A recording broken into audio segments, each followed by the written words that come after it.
Most of the 125,000 tons of materials came through the Gulf port of Jebel Ali in Dubai, about 550 miles south of Kuwait. Dave Gilbert runs a staff that peaked at nearly 150 people to handle the procurement and personnel traffic. And equipment was not the only urgency. From 3 people on March 4th, staffing grew to nearly 10,000 by summer. Bechtel alone brought in about 1,000 people, mainly from London, San Francisco, Houston, and Los Angeles, making it the fastest overseas mobilization in the company's history. Barry, any word on when Alert might be ready to, or might have rooms available over there at Latifa Towers? Come back. Those 10,000 people must be housed and fed. Early in the project, the war-ravaged country had little available housing. A ship was chartered and docked to provide quarters for hundreds of workers. Later, high-rise apartments near the coast were stripped of Iraqi trash, ammunition, and poison gas, cleaned and furnished. 3 full-service dining halls provide nearly 30,000 meals a day. Tell him to come on up here to 224 as fast as he can get up here. No 2 fires are alike, but most can be grouped into categories. There are hot-burning gas fires. They burn more cleanly than most, and many are recognizable by the nearly vertical jets. They scream a high-pressure hiss compared to the deep-throated roar of the crude oil fires. The white and gray smokers indicate wells with high water content. But the big polluters are the coke fires, big, black, billowing monsters. These brutes burn inefficiently, and as a result, huge piles of unburned petroleum called coke piles accumulate around the wellhead, sometimes 20 feet high. Coke fires also cause most of the ground fires and oil rigs. One effective way to extinguish ground fires is to cover them with truckloads of desert sand called gatch, and to spread the gatch with bulldozers. Then firefighters must break through and remove the coke piles before they can hope to extinguish the flames. After building a gatch platform to work on, they use long-reach backhoes or athy wagons with rakes attached.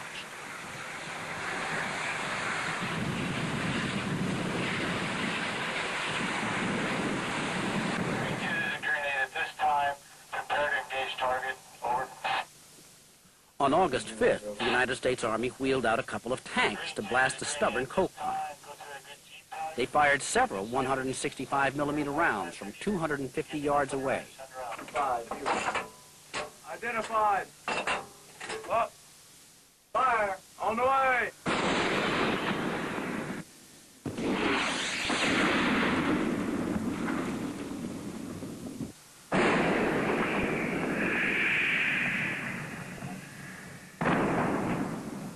The barrage did the job, but the technique is considered too dangerous to use on a general basis.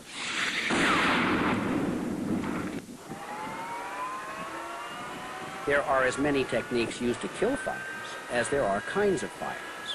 One method, developed by Hungarian blowout specialists, features a Soviet T-34 tank mounted with twin MiG-21 engines. The tank crawls within a few meters of the fire, aims its jets and nozzles, and spews streams of water and powder onto a blaze.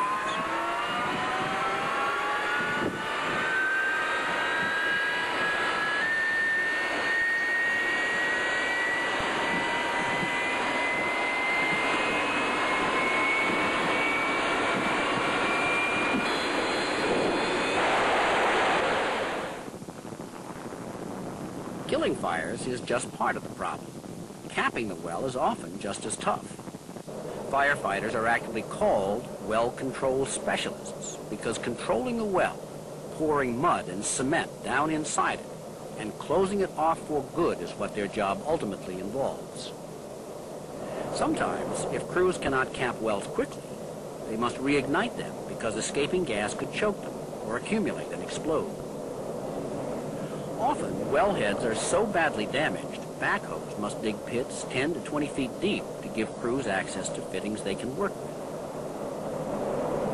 But someone has to get close to the wellhead to assess its condition.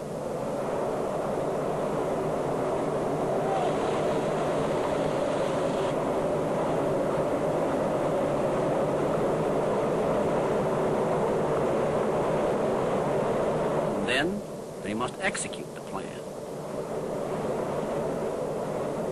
Crews struggle as oil blows in their eyes to determine if any salvageable fittings remain on the wellhead. Then they try to find anything clean to wipe the oil out of their eyes.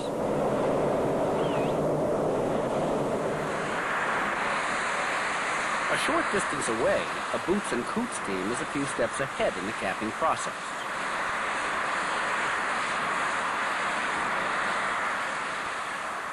They wrestle a new fitting on top of the wellhead.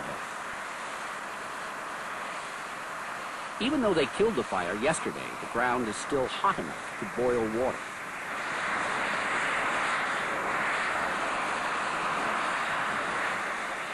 A firefighter will drink up to 12 liters of fluid a day to replace what he sweats.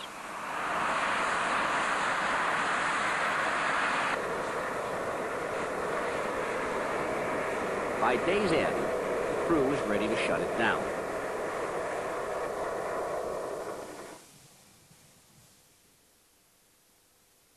The deafening roar subsides. The crew relaxes.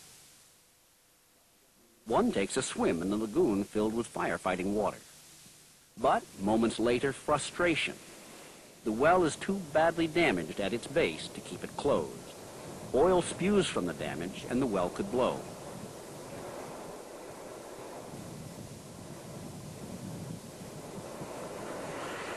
The gusher must be started again. They will tackle repairs tomorrow.